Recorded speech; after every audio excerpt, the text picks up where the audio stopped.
Hari ini, kita ada di Jakarta, beberapa jam lagi nanti kita akan mulai acara Mi'raj Kesadaran ya, bersama dengan Abah Setu dan Pak Ahmad Khodzim. Mhm. Dan mungkin habis ini Pak Khodzim juga akan Gabung ya? gabung bersama kita, bersama-sama kolaborasi menyongsong kebangkitan spiritual Nusantara. Iya. Tapi pada prinsipnya kalau kita ngomong soal kebangkitan spiritual Nusantara ini kayaknya susah dibendung ya, Bah? Susah. Kenapa bisa begitu, Bah? Ya,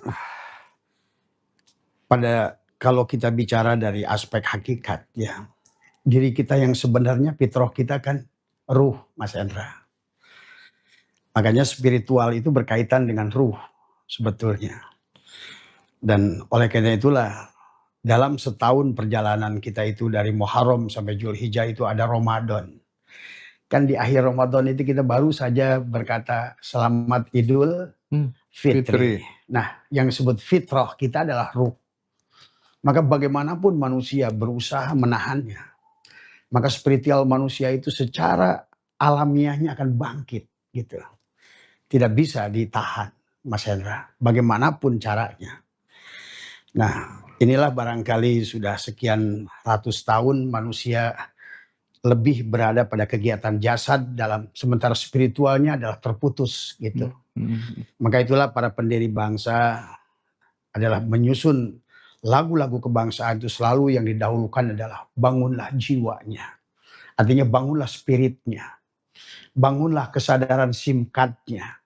Karena selama nggak ada kesadaran simkat, maka si HP itu blank sebetulnya. Maka apapun kegiatan yang dilakukan oleh HP itu pada saat tidak menyadari atas kekuasaannya si simkat, maka HP itu adalah tidak berdaya guna sebetulnya. Hilang kebahagiaannya. Hilang kesadarannya. Ya. Ini Pak Muhammad Khodzim itu. Nah, Iya. silakan Pak Khodzim. Assalamualaikum, wahai guruku. Aduh Pak Khodzim. Masya Allah, tabarakallah. Silakan duduk, langsung bergabung Pak Khodzim. Ini guru saya ini. Silakan Pak. Iya. Langsung situ Pak Khodzim. Di sini duduk Pak. ya. Ini ceritanya ngobrol-ngobrol nih Pak Khodzim nih. Bapak nanti ngisi jam berapa Pak Khodzim? Jam 2 ya? Ya. Toilet. Jam Wah, biar ganteng. lebih. Setengah 3 ya. Oke, setengah 3. Kan Pak, di situ ada toilet Pak. Lanjut Bah. Ya. Lanjut Bah. Nah itu tadi semua. Jadi bagaimanapun spiritual manusia itu adalah akan ingin eksis tadi semua. Ya. Maka inilah sesungguhnya adalah kita tidak boleh, hakikatnya sebenarnya tidak bisa dipisahkan antara spiritual, antara ruh dan jasad sebetulnya. Bicara spiritual itu kan bicara ruh sebetulnya. Spirit gitu, power gitu. Tadi semua. Nah inilah, maka kenapa Abah sering sampaikan, bagaimanapun pada saat pohon itu mati, karena tidak adanya spirit yang tersambung, dikasih pupuk apapun yang bernama ibadah, bernama sholat, bernama apapun, maka tidak ada sesungguhnya. Tidak bisa ayam mati dikasih makan bertelur. Tidak ada pohon yang mati dikasih pupuk itu akan tumbuh, Mas Hendra. Maka inilah pendiri bangsa selalu menentukan jiwa dan raga, spirit, ruh dan jasad itu. Maka pertanyaan Mas Hendra barusan adalah tentang bagaimanapun hari ini, bagaimana berusahanya manusia mempertahankan itu, spirit akan terus bangkit.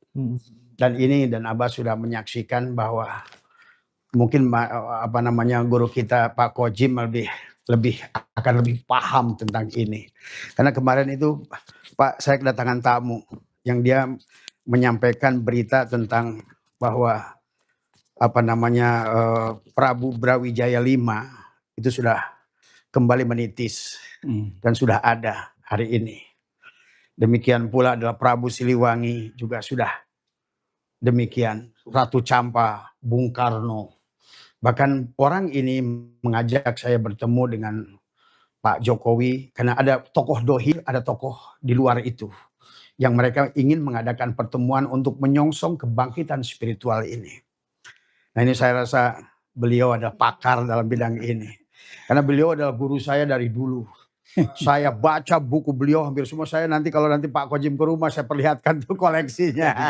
Jadi begini kan Iya. sebenarnya saya ngaji secara bebas itu selalu tertutup. Iya. Ya kan, makanya begitu yang biasa ngaji kok sekarang berani terbuka di lah soalnya sudah ada yang berani terbuka ya ikut terbuka.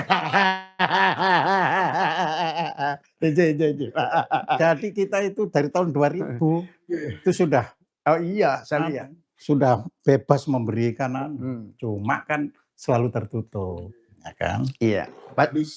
Mas Kojim itu secubit. Iya. Gitu. Iya. Iya. Pernah di obrak-abrik. Ya tahun 2000 itu diobrak-abrik. Pasti. Iya. Tapi sekarang udah pada bisa mulai menerima semua kali ya Bapak Jim Ya ya? sudah. Iya, Karena kan gini kan semua itu kan ada periodenya. Ya, cuma kan ya tetap saja orang itu masih Permisi Mas Kojim, saya tuh kaki harus ngangkat ya, ini. monggo. Sama dengan saya selalu pakai batik. Ya, sandal. Ya, jadi gini, jadi masyarakat itu sendiri ada perubahan generasi. Iya. Ya, misalnya dari 97 sampai 2012 itu kan generasi Gen Z. Nah, sedangkan yang dilahirkan mulai 2012 sampai sekarang kan Gen Alpha, ya kan. Nah, ini pola pikirnya juga berbeda. Itu. Makanya begitu yang generasi Alpha tidak seperti yang generasi katakanlah yang lahir tahun 70-an, 80-an. Itu setak kalau diberitahu yang diberitahu kiamat. Kan sudah saya jelaskan, kiamat bahwa bumi hancur, langit hancur itu yang namanya benda ya pasti. Tapi tidak berarti ukurannya itu untuk kebangkitan, gitu loh. Nah, kalau nunggu bumi hancur bisa masih 2 miliar tahun lagi, ya kan. Tapi manusia itu hidup bagi yang hidup. Nah, yang hidup nanti ya pindah ke planet lain kalau planet ini hancur. Katanya sekarang ini ditemukan, Mas, itu ada 1 miliar planet yang mirip dengan bumi. Iya, lebih Pak. Lebih bahkan. Betul. Berarti cuma kan jauh caranya, tapi bagi jiwa kan nggak ada istilah jauh. Mau lebih cepat dari kilat, lebih cepat dari kilat. Sama aja kayak mungkin wifi sekarang kan. Iya. Langsung. Video call dengan Afrika itu bisa gitu. Ya tapi kalau kita ngomong tentang Pak Kojim, iya. Buku-bukunya itu banyak diamankan di Universitas Indonesia. Iya. Kekhawatiran apa? Iya, kalau saya di satu sisi ya mungkin ini sambil sharing juga ada beliau di sini gitu kan tadi. Karena saya udah cek dengan teman-teman itu bakal di Wisconsin, di Harvard, bahkan di Inggris itu Birmingham, terus di apa nama itu. Buku Pak Kojim itu sekarang itu diaji sebetulnya. Dikaji. Tapi satu saya yang takut itu Mas Kojim. Yang satu saya takut karena dulu ini kita kan dihilangkan sejarah ini. Betul. Dihilangkan kemudian dibangkitkan kembali oleh Mas Kojim tentang sejarah Nusantara ini. Tapi kok yang make yang ngaji mereka lagi. Nah, itu yang saya khawatir justru mereka itu sedang mendikte kita lagi nanti gitu. Nah, ini gimana nih menurut Mas? Gini Pak ya. Iya. Jadi seperti tadi saya katakan bahwa generasi itu berkembang. Jadi artinya ada safe generation istilahnya gitu ya. Iya. Jadi meskipun mereka belajar, tapi kan kuncinya tetap di sini. Nah, kunci yang di sini itulah yang membuat nanti pada akhirnya memancing generasi alfa, generasi itu ya akan tumbuh. Seperti sudah saya sampaikan kan, kalau berdasarkan kitab-kitab kuno, orang melahirkan tidak pakai lewat vagina, ya langsung keluar, ya kan. Terus banyak yang tanya kepada saya, loh bagaimana? Nggak lewat vagina bisa bayi itu keluar? Lawang santet itu bisa keluar masuk, apalagi bayi kan gitu. Nah, ini kan mereka sedang membangun yang namanya artificial womb. Jadi rahim tiruan sebagai mesin. Jadi nanti cuma sperma sama sel telur dimasukkan ya, ke mesin itu 9 bulan 10 hari dibuka sudah coer. Ya. Itu ada di Eropa sudah Mas Koji. Iya Pak, masih mahal. Sudah ada mahal. Betul. Iya, ada di situ. Sampai sana tuh memilih ayah, mau profesor apa. Betul. Cuma mahal. Betul. Mahal. Nah, itu. Nah, tapi di Jawa nanti bisa berubah tidak seperti itu. Kekuatan pikiran, memadukan pikiran laki-laki dan perempuan, langsung terjadi peleburan sperma dan sel telur itu berupa telur di depan begini. Ya, terus langsung buka. Nah, gitu. Kita pasti punya banyak ini ya. Gitu. Iya. Kembali soal tadi Abang dan Pak Gem ya. Ketika kemudian ada orang mengatakan Brahmi Jaya 5 akan manitis kembali. Prabu Siliwangi akan manitis kembali. Bung Karno juga sama. Banyak di luar sana orang mengatakan halu. Itu mah halu. Gini. Iya, jadi kalau seperti yang sudah saya tuliskan untuk ini nanti, Prabu Siliwangi itu disebut Moksatilem. Jadi Moksatilem itu artinya dia langsung meninggalkan bumi ini dengan segala raganya masih utuh. Jadi itu seperti Puntadewa, langsung ke Kahyangan. Ya. Nah, ini saya pernah suatu hari bertemu dengan orang yang bisa mendeteksi Prabu Siliwangi. Jadi dia itu hanya pakai tape recorder kosongan, terus tangannya itu begini, terus yang satunya itu ke mic. Nanya, lah dia orang Sunda dengan bahasa Sunda kuno itu kan. Jadi ditanya, nah Pak Koji ini sudah ada jawabannya. Nanti didengar jadi buka. Ada jawabannya di situ. Iya. Ditanya, jadi lalu Anda sekarang gimana? Ya ngamati anak cucu saja. Sampai waktunya nanti saya harus turun. Nah itu berarti Moksatilem. Ya, tapi ada moksa istilahnya melakukan peruraianan jasad, ya. Jadi hanya jiwanya saja yang jalan. Nah, nanti jasadnya membuat baru sesuai dengan konteks zamannya. Ya, kan jasad ini kan setiap kelahiran ini meskipun DNA sama, tapi kan berbeda karena zat-zat atau bahan-bahan yang dipakai untuk pembentukan tubuh ini sudah mulai ini pembersihan istilahnya. Ya, jadi di situ. Nah, dunia itu mengakui, makanya sangat takut terhadap Indonesia itu. Iya. Ya, makanya meskipun terjadi perang dunia, untuk kita tidak diapa-apakan. Karena sumber ya segala kebutuhan manusia itu ada di Indonesia. Mengikuti negara Kertagama, mengikuti data-data sebelumnya. Itu termasuk seluruh Filipina sampai dengan Papua. Papua ini nggak ada lagi barat dan timur, seluruh Papua. Sampai termasuk Australia. Makanya Cina dulu, Selatan. Iya, makanya dulu ada yang disebut Sundaland, ada yang disebut Sahulland. Ya. Nah, maka saya pernah bertanya kan, kalau orang ahli sejarah, lah kalau Australia itu nggak ada yang jaga, kenapa Inggris baru masuk abad 19? Ya. Terus kenapa abad 19 baru bisa dimasuki? Ya soalnya terjadi shift yang di sini melihat ya. Jadi saya itu pernah bertanya, saya itu punya istilahnya guru sepuh. Saya tanya, lalu kenapa mereka dibiarkan Soalnya kemasukan orang-orang yang bisanya hanya ngikuti taklid sana sini gitu. Jadi respon gimana tuh? Orang-orang yang halu yang nggak percaya. Enggak, ya dibiarkan aja. Iya, betul. Saya setuju dengan Pak Kojim bahwa kita tidak bisa memaksakan. Tidak bisa memaksakan. Tidak bisa. Ya. Karena segala sesuatu itu, dulu orang nggak percaya bahwa di meja itu ada makhluk yang menyeramkan. Sebelum ditemukan mikroskop. Ternyata sekarang waduh, wah gitu. Serangga yang rupanya lebih buruk dari yang dohir itu. Matanya, melototnya kayak apa. Kan artinya bukan tidak ada. Tetapi yang segala yang tidak dilihat oleh mata itu adalah hanya ada kelompok manusia yang sudah mampu menembusnya, ada manusia yang tidak mampu menembusnya. Yang tidak mampu menembusnya ya bilangnya halu. Ya tidak apa-apa, wong dia tidak bisa melihat. Sama saja seperti di luar angkasa sana ada benda-benda jauh. Tapi setelah ditemukannya teleskop, oh iya, dekat gitu ya. dekat sekali gitu. Ternyata yang nggak ada menurut pikiran itu bukan berarti nggak ada. Nah ini juga harusnya pembelajaran kepada mereka. Sudah belajar memahami semua tentang ada kehidupan universe paralel yang sebenarnya tidak mereka pahami. Termasuk beliau tadi sampaikan tentang Prabu Siliwangi, Muksot Tilem ya Pak. Ya, tilem. Ya. Artinya dohir dan batinnya pergi.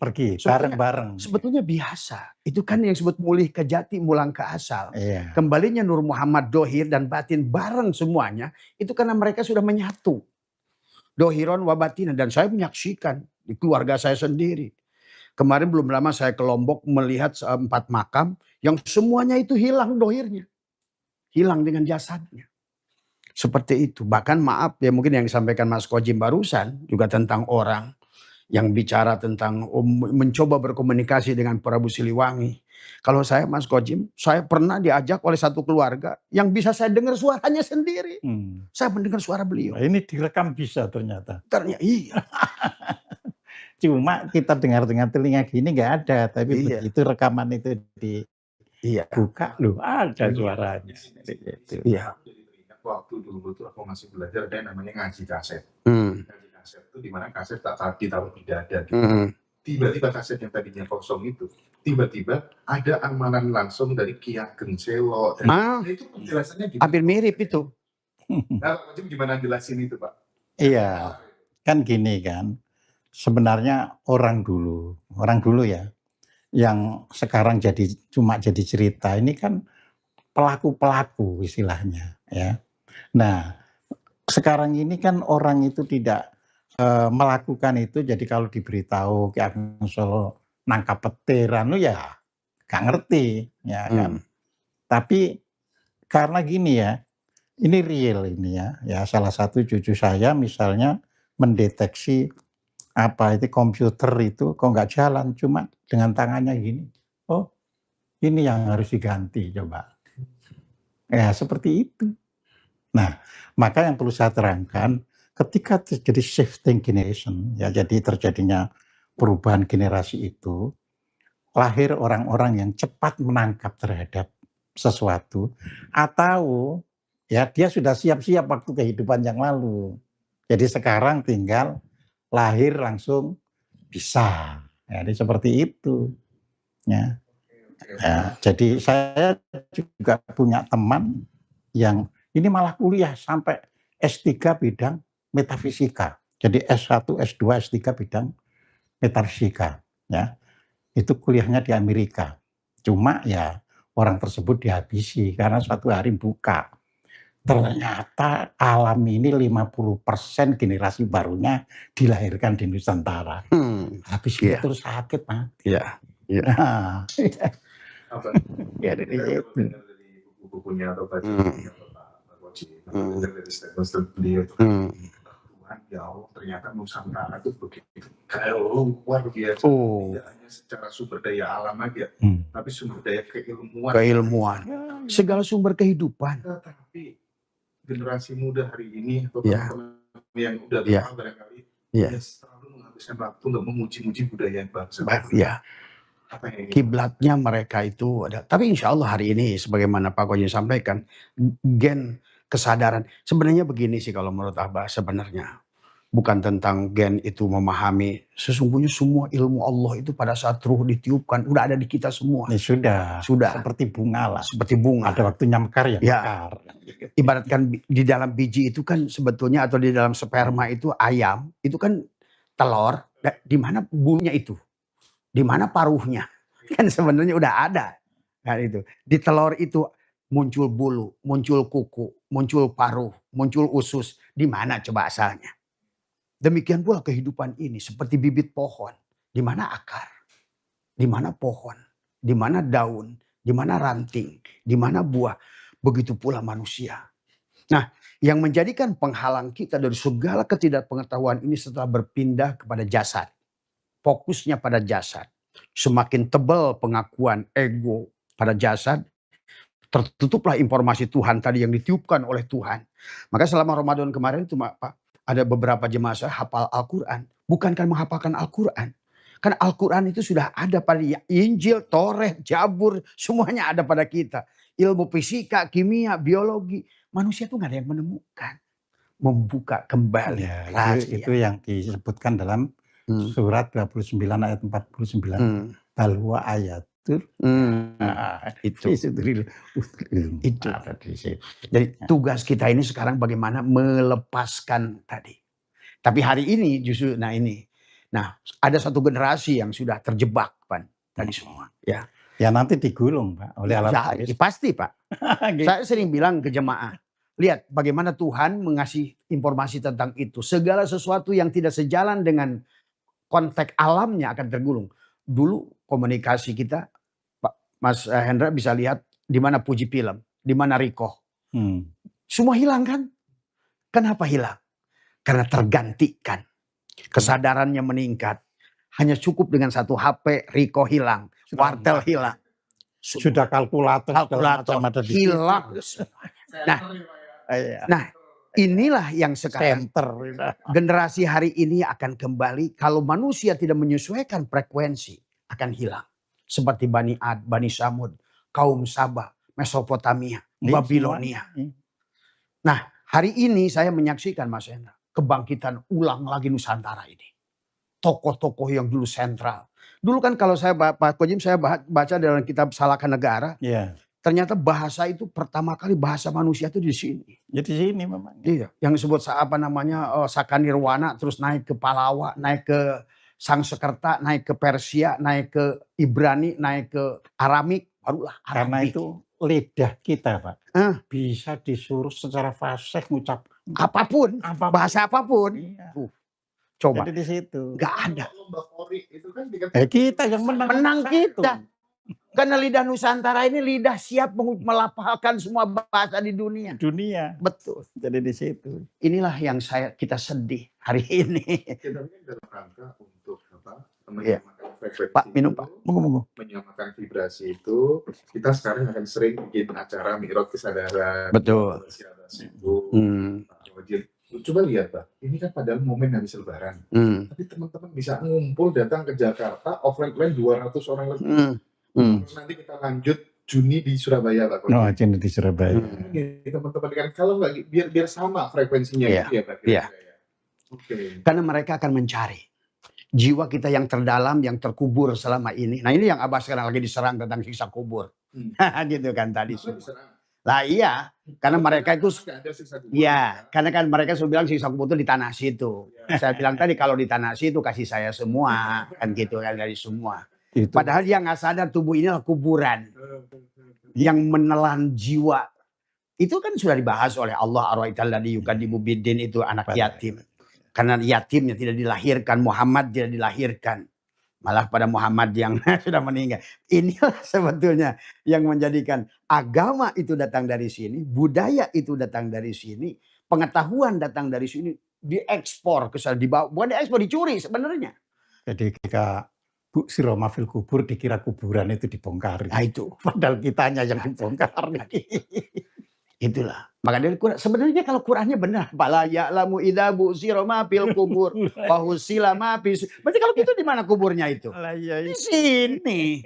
Cuma tadi inilah kadang-kadang itulah susahnya kalau tadi kata Mas Hendra, kalau sudah terjebak dan kita nggak bisa memaksa mereka. Nggak bisa. Apalagi. Tapi mereka akan punah dengan sendirinya. Abang kasih tahu aja gitu. Jadi kan gini kan, mereka itu belajar bahasa ya misalnya ya. Oh, saya ini ya pernah di pesantren. Itu kan sudah frame. Jadi kalau kita ini diajari bahasa Arab itu bukan diajari dalam arti bagaimana kalau kata itu ini apa bisa punya makna yang lain. Kan sudah dibuat frame, Mbak. Iya. Kalau ini artinya ini artinya ini. Jadi sudah dikiring gitu. Ya nggak bisa keluar kalau sudah gitu. Ya, gitu. Saya tuh belajar bahasa Arab gitu kan. Dari saya ngerti nahu, sorob, mani, bayan, mantek semua. Itu kadang-kadang dilihat terjemahan Depang itu jauh api daripada panggang. Oh iya. Kayaknya artinya itu udah dibaku, nggak boleh keluar dari situ. Itulah masalah. Sedikit tentang sisa kubur Pak Roger. banyak kan tokoh-tokoh tasawuf kayak Pak Agus Mustafa juga tak ada azab kubur gitu kan. Gimana? Iya, maksudnya kan gini kan, jadi azab kubur itu ya bisa dalam arti lahir dan batin. Iya, betul, Ya, betul, betul. ketika lahir kita ini hidup kok merasa susah dan sebagainya, itu ya kena azab kubur gitu loh.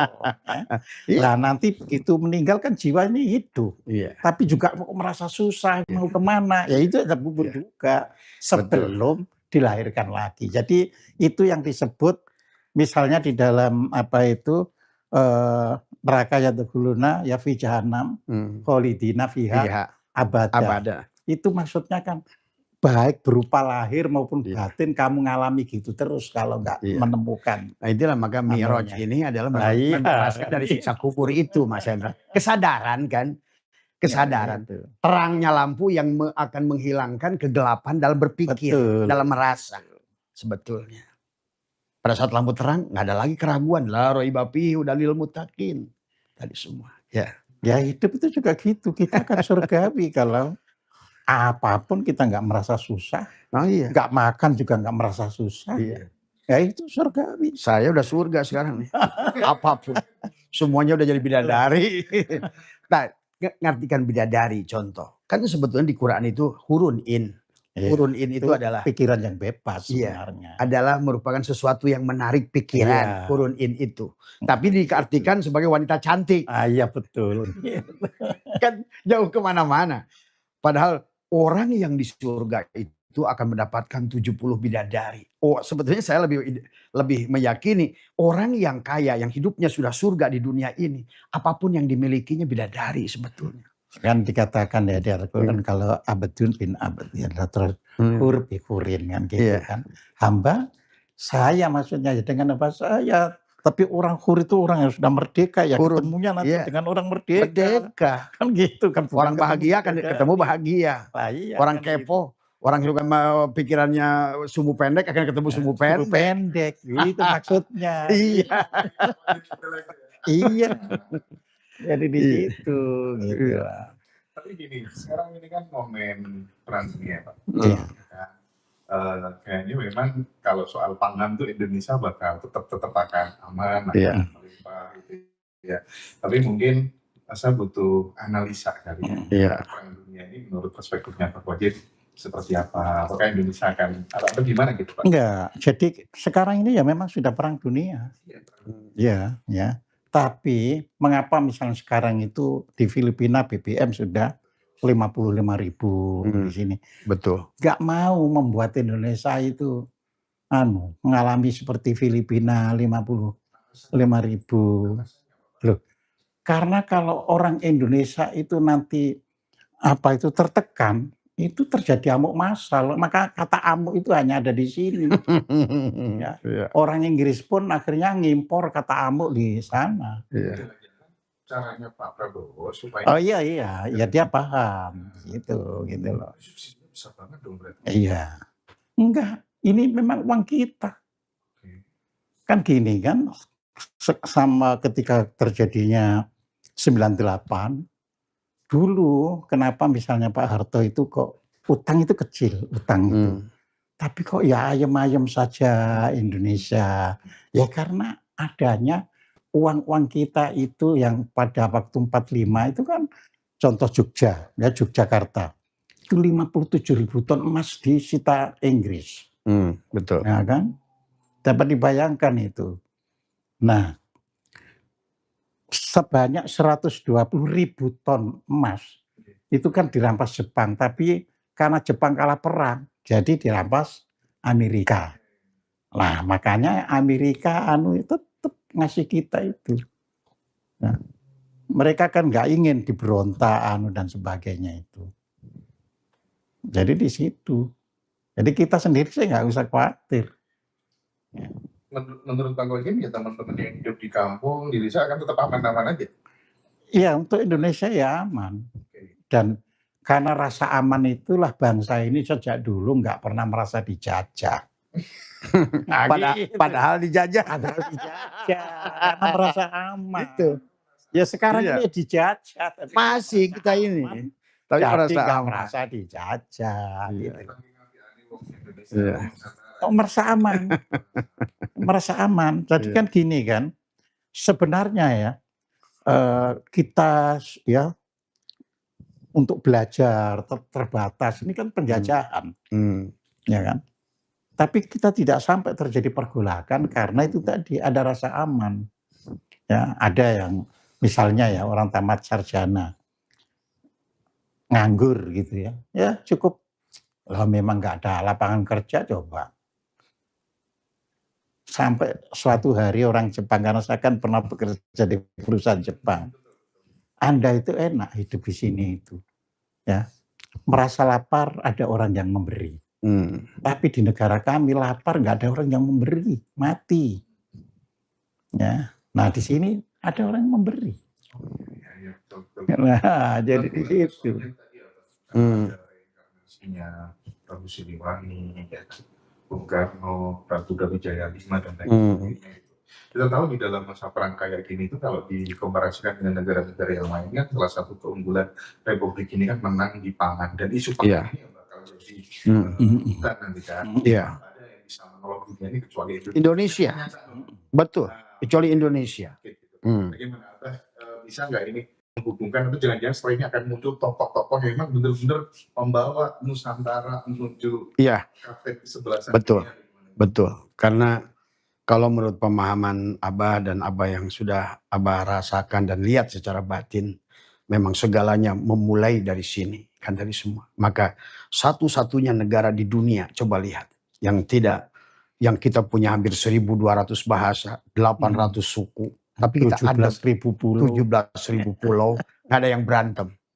Tapi mereka yang punya 4 suku kayak Yaman, perang dari dulu sampai sekarang. Sampai Afghanistan, habis-habisan telanjang. Akhirnya mereka laparan. Karena kita ini punya segalanya. Tadi kayak Mas Kojim bilang, kita ini sudah dijajah, tapi nggak terasa terjajah. Karena nyaman. Karena apa aja ada. Tadi semua. Nah, kaitannya dengan perang Iran sekarang ini juga bagian dari paralel dari proses itu.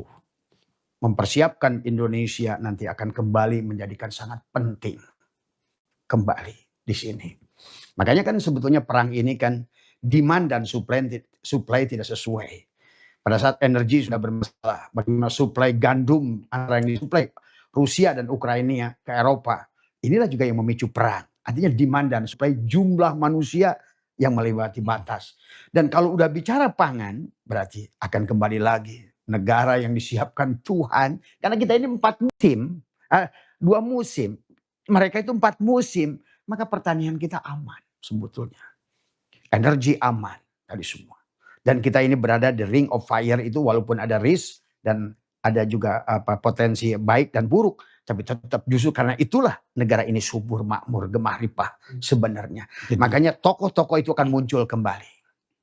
Dan sekarang sudah muncul ponggawanya kayak KDM gitu. Itu baru ponggawa itu. Baru ponggawa itu.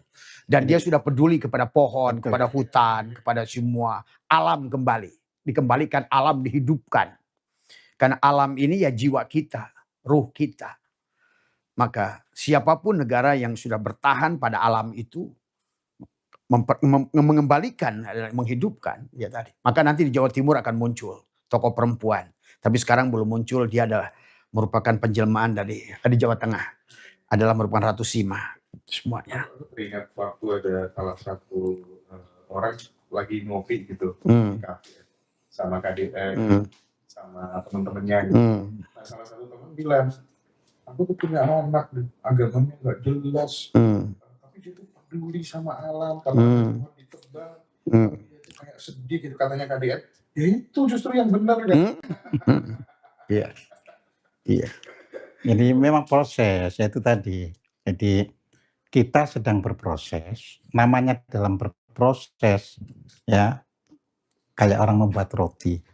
Jadi ya ada yang cacat jadi dibuangi kan gitu. Nah, nanti yang jadi itu muncul. Ya, makanya kan gini. Kalau misalnya Prabu Siliwangi itu turun seperti wajahnya dulu, bisa orang nggak percaya. Tapi dia akan turun sesuai dengan kondisi sekarang. Tapi nanti dari sikap Panu itu kelihatan. Nyata. Gitu loh. Nyata. Ya, inilah orang sekarang Nusantara harus mulai paham tentang hal ini. Itulah juga tentang kisah Sabdo Palon menagih janji itu. Bagian daripada kisah itu. Dan karena kembali akan ke Nusantara, maka itulah pemilik global, elit global, pemilik duit, itu nggak mau sebetulnya. Nggak mau. Sebetulnya kan kisah ini sudah ditulis oleh Plato. Tentang luar biasanya Nusantara ini.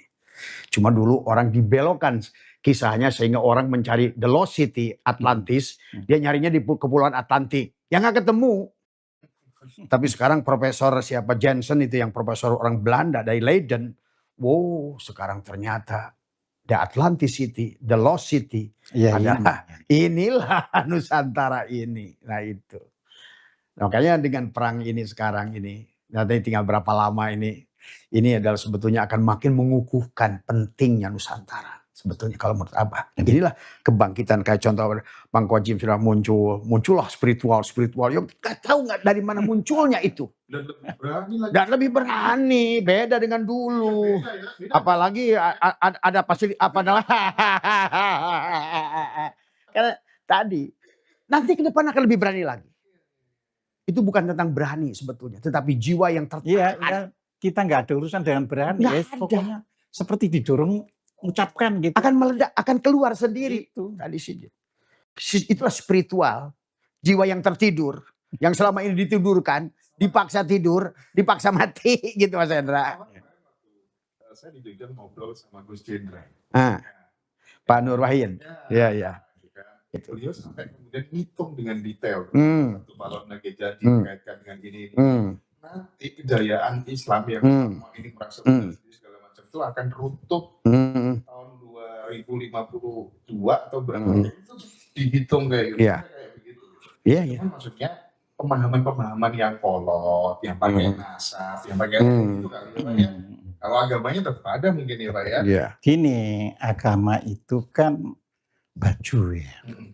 Jadi ada yang masih membutuhkan baju, ya monggo. Tapi yang jelas sudah tidak lagi bagian dari bagian dalam kehidupan manusia itu sudah tidak. Tapi bagian baju. Ya ada yang senang pakai baju lurik, bajuan, ya terserah. Nggak ada masalah. Tapi sudah banyak yang telanjang nanti. Gitu. Jadi ini proses. Ya. Sama kemarin itu seharian bahas termasuk energi. Kenapa kita ini kok dibuat murah terus tetap. Ya, yang lain kalang kabut. Sebab kita ini, saya beritahu itu ada teman yang lulusan elektronik kan yang mengerjanya di itu. Antara Kalimantan Sulawesi itu ada lipatan arus air. Jadi itu bisa dibangun turbin raksasa yang bisa mengcover, menerangi seluruh dunia. Cuma kita masih dikunci. Kita belum bisa membuat storage-nya. Jadi kan kalau turbin ini gede ya kan butuh storage untuk ini menyimpannya itu. Nah, kita sekolahannya di situ yang tidak dianu gitu kan. Ya. Jadi contoh tahun 96. Ini contoh ya. Di kita belum ada jurusan IT di kita ya. Padahal anak saya pada waktu itu kuliah di Malaysia, anak yang nomor 1 itu ngambil jurusan IT untuk bisnis. Jadi kita dengan Malaysia saja sudah terlambat. Ya. Sekarang kita baru ada IT ya, terus selalu terlambat gitu. Ya. Jadi disinilah yang harus didorong ya untuk ini tinggal gimana kita storage untuk energi itu. Nah kalau itu sudah terbuka ya nanti kalau disumpet terus ya pasti ada yang bisa membuka ya. Itu bisa untuk seluruh dunia. Ya. Dulu ya ada Sada Urip. Itu juga pusat energi. Ya. Sada itu suara. Ya. Urip itu hidup. Nah, jadi dulu di situ itu kalau sudah jun energinya, terang kampung itu tidak pakai lampu-lampuan. Nah, jadi seperti begitu. Oke. Bah, aku sekarang pengen masuk ke ini, Bah. Kalau ngobrol sama Pak Kojim itu kan biasanya kita sering diskusi tentang daya permana. Wah, itu khas kalian beliau. Khas. Orang itu kalau kebaikannya banyak, ternyata bisa memunculkan keajaiban-keajaiban dan kemudahan-kemudahan. Iya, dalam hidup. betul. Salap atau apa namanya gitu ya, Pak. Betul. Pak, bisa nggak ceritakan pengalaman pribadi gitu, keajaiban-keajaiban yang terjadi di dalam diri Abah yang mungkin barangkali ceritakan itu banyak orang nggak percaya. Iya. Ada nggak, Mbak? Sharing, Mbak? Iya, sebetulnya dalam Al-Quran maupun dalam kitab-kitab hadis sebenarnya bahwa Al-Quran itu menyuruh kita itu sebetulnya bukan menyembah Tuhan, bukan puasa, bukan apa sebenarnya hakikatnya. Itu instrumen, ya. Maka sebetulnya yang diminta oleh Tuhan itu adalah kebaikan. Maka kenapa banyak orang tidak melakukan kebaikan walaupun ibadah ditolak oleh Tuhan, kan? Maka intinya adalah kebaikannya itu. Nah, Abah juga begitu dulu itu. Dulu itu saya nggak ngerti apa-apa, Mas Hendra. Saya itu pernah jadi tukang tembok, saya pernah jadi tukang ojek. Tapi saya berusaha berbuat kebaikan. Kata Allah, ahsin kama ahsanallahu ilaika, sesuai dengan kemampuan. Terus kita menghijaukan gunung. Saya nggak niat waktu itu menghijaukan gunung, tahu-tahu didorong jadi calon bupati. Walaupun kalah. Itu gara-gara menghijaukan gunung. Karena bagi saya bahwa alam ini adalah al-alamu mir'atu al-haq, alam ini cerminan Allah itu sendiri. Itulah kalau Ibnu Rus kan meyakini alam ini tetap akan ada. Itulah perbedaan Ibnu Rus dengan Imam Ghazali tentang at-tahaput dalam mereka berdebatkan dalam kitab-kitab yang mereka tulis. Kata Ibnu Rus, dunia ini akan tidak ada. Dan mereka yang eksis adalah mereka yang terus berbuat baik. Karena sifat Allah itulah ahsin kama ahsanallahu ilaika. Sampai pada titiknya Mas Hendra, saya didorong menjadi calon bupati waktu itu karena saya berbuat baik. Dan baru setahun ini saya eksis adalah di YouTube, itu adalah karena tadi banyak penyimpangan kalau menurut saya dari Gunung Ruhani yang menjual ilmu, ya. Saya tidak ridho itu. Sesuatu yang murni itu dikotori gitu kan tadi.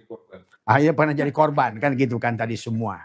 Yang mengaku dirinya duriat tadi semua kan tadi semua. Maka itulah saya sementara kegiatan Abah itu tadi bedah rumah, bedah pondok, bedah apa. Maka 3 tahun ini majelis kami ini digerakkan. Tubuh ini digerakkan oleh dia untuk berbuat baik itu. Karena pada saat frekuensi kita ada pada dia, kita digerakkan oleh dia untuk menyatakan bahwa dialah sang pemilik kebaikan itu. Kita ini hanya alat saja, bukan sebaliknya petentang-petenteng. Saya udah berbuat baik. Alhamdulillah nih saya dengan jemaah ini udah 30 pondok yang kita sudah bangun gitu kan.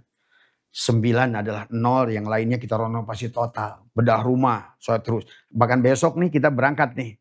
Ada 1 ke Sukabumi. 1 majelis dan 2 pondok yang kita. Karena disitulah ternyata akan terbuka lah. Termasuk kebahagiaan. Hari ini saya berangkat ke Eropa nanti. Itu semua itu kebaikan itu. Tanaman kebaikan akan berbuah kebaikan. Selalu begitu. Bahkan ilmu pun ditambah. Dan kata Quran kan, siapa yang melakukan kebaikan akan diberikan yufaqihu fiddin. Mereka diberikan paham.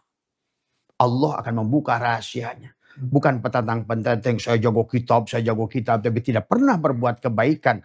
Akhirnya malah tidak akan ada ilmu yang tercerahkan di situ. Mas Hendra. Respon Pak Wajindum bahwa ketika kemudian jalan hidup seseorang bisa jadi lebih mudah, terus tiba-tiba dikenalkan seseorang mendapatkan sesuatu pencerahan, itu ada kaitannya dengan tabungan kebaikan. Oh iya. Makanya kan intinya kan gini kan, Tuhan itu kalau boleh kita sebut istilah nama Tuhan ya. Iya. Karena Tuhan itu sebenarnya tidak punya nama. Tidak, betul. Nama itu diberikan kan karena ada 2, 3, 4 dan sebagainya. Kalau cuma 1 itu ya nggak punya nama. Iya. Nah, semua ini sebagai makhluk itu sudah difasilitasi. Ya, untuk dunia hewan misalnya kan ya sudah hidup itu menjalankan apa yang diberikan itu, fasilitas yang diberikan itu. Nah, manusia ini kan diberi lebih. Biasa kan kalau manusia fasilitasnya lebih itu, ada yang bisa menggunakan, ada yang tidak, malah nyasar ke sana, nyasar kemana-mana. Seperti itu, ya. Nah, kita ini ya memanfaatkan istilahnya fasilitas. Jadi makanya saya ketika menerangkan la in syakartum la azidannakum. kesalahannya kan la in syakartum itu ya dianggap seperti syukur, ya terima kasih ya, bukan. Iya. Ya, kita terus beramal kebaikan, ya itu la in syakartum. Iya. Ya, kalau itu dilakukan terus, action. terus bertambah. Ya. Iya. Tapi wala in kafartum. Nah, padahal kafartum ini kepada siapa saja kan? Yang tertutup. Orang boleh ngaku Islam tapi kafartum. Iya. Ya. Orang boleh, akhirnya orang beriman tapi kafartum. Artinya tidak pernah bisa melakukan kebajikan karena sudah tertutup. Nah, maka diingatkan di situ kan, lihat bunyi kalimatnya, la in syakartum la azidannakum. Ya, apabila kamu bersyukur, kami menjadi situ kami. Kami akan menambah. Tapi wala in kafartum, apabila kamu menutup diri, di situ bukan kami lagi. Inna adzabi lasyadid. Ya, jadi sungguh azabku itu sangat keras. Kenapa tidak azab kami lagi? Karena kita sudah difasilitasi, tapi nggak digunakan. Gitu. Jadi surga dan neraka juga di situ sebetulnya. Di situ. Kan gitu. Yang disebut surga kalau kita ngerti, kita manfaatkan sesuai kehendak pemberinya. Surga. Maka akan mancing yang lain-lain tadi. Tapi kalau seandainya kita kapartum, tertutup, neraka, ya apa pohonnya udah lu tebang, terus buahnya di mana? Nah itu gitu kan tadi semua. Abah sama ini kan konsisten. Iya. Dulu untuk kemudian mentransformasikan pemahaman-pemahaman yang berbeda dari mainstream. Artinya ya ustadz-ustadz yang terlalu kanan, dalil sesat, kafir dan lain sebagainya kayak gitu ya. Bid'ah, dolalah, segala macam gitu kan. Nah, kadang kan jenengan dihujat. Jenengan dihujat. Nah iya. Juga dihujat. Sebenarnya kalau kenyang. Saat dihujat dan bahayanya orang yang menghujat itu apa? Ya kembali ke dirinya. Itulah. Bagainya kalau bagi Abah sebenarnya apa ya? Yang disebut menghujat itu adalah mereka mengatakan kita ini, Abah itu bikin agama baru di Jawa Barat. Agama baru. Abah itu bikin pemahaman baru. Sampai ada bahasa mereka, fi'il mudhari nggak bisa dijadikan fi'il madi. Itu kan, gitu kan bahasa dia. Tadi semua, iya bisa berubah. Fi'il mudhari itu semua tentang hari ini akan datang itu fi'il mudhari. Tapi pada saat sudah amil jazm dengan lam bisa berubah dengan zaman hal. Zaman hal itu mudhari bisa jadi madi. Hari ini sekarang ini kata dulu itu nanti. Tapi hari ini sekarang ngomong nanti itu adalah dulu. Tapi yang waktu kita sampai di alam itu sekarang. Nah inilah kadang-kadang orang. Makanya kalau bagi Abah bukan kita keluar dari ekstrim. Justru mengembalikan. Tapi karena udah nyimpangnya jauh dirasa yang mengembalikan disebut ekstrim. Tadi semua. Makanya tobat itu kan dari taba ya tubuh taubatan kembali. Makanya kenapa di Quran itu beda dengan Injil, Taurat semua. Itu banyak ayat suruh kembali. Istaghfiru rabbakum innahu kana ghaffaru wa syari'u ila maghfirati mir rabbikum wa jannatin. Suruh kembali. Ibaratkan sekarang manusia ini layang-layang. Sudah jauh dari golong. Dia gak sadar lagi siapa dirinya. Tuhan kata Tuhan ayo gulung lagi.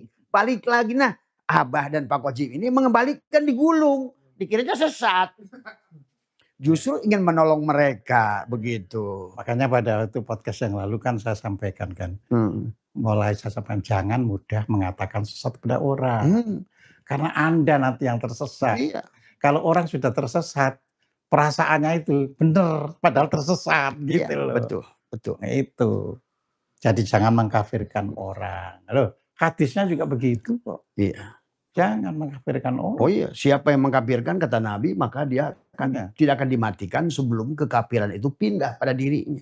Jadi di situ. Dan yang lebih sering Mas, yang saya ngeri adalah orang yang selalu menghujat begitu. Dia itu tidak akan berkah hidupnya. Lah ya iyalah. Nah iya. Karena tertutup kan? Tertutup.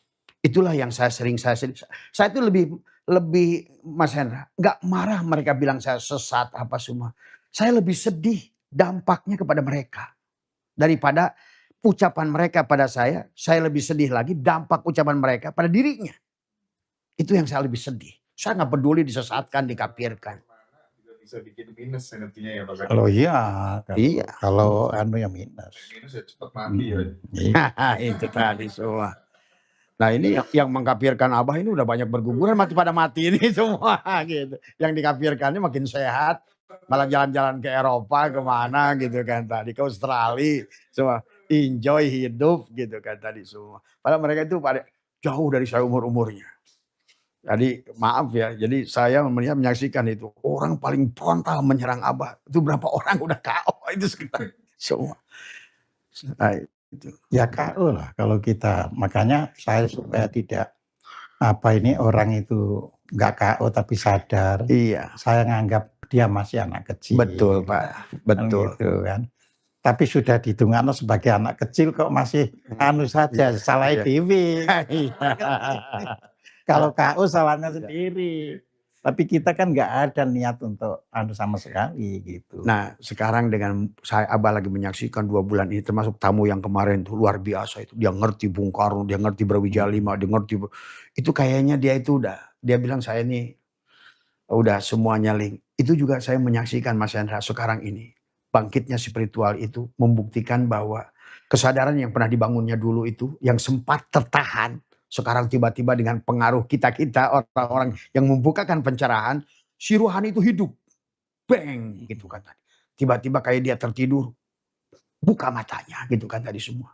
Maka hari ini jangan aneh kalau followernya Ngaji Roso akan makin banyak.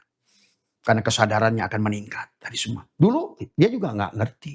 Sama kayak Abah, saya itu paling penentang Pak Kojim. Saya ini orang pondok. Gitu ya. Kakek saya, buyut saya, sampai hari ini pun puluhan pesantren di Sukabumi itu keluarga saya. Sementara saya sekarang seolah-olah kemarin lebaran tuh tadi semua, wah ini biang kerok katanya gitu, kata di semua. Iya, inilah sebetulnya. Tapi ya sudah, ya inilah.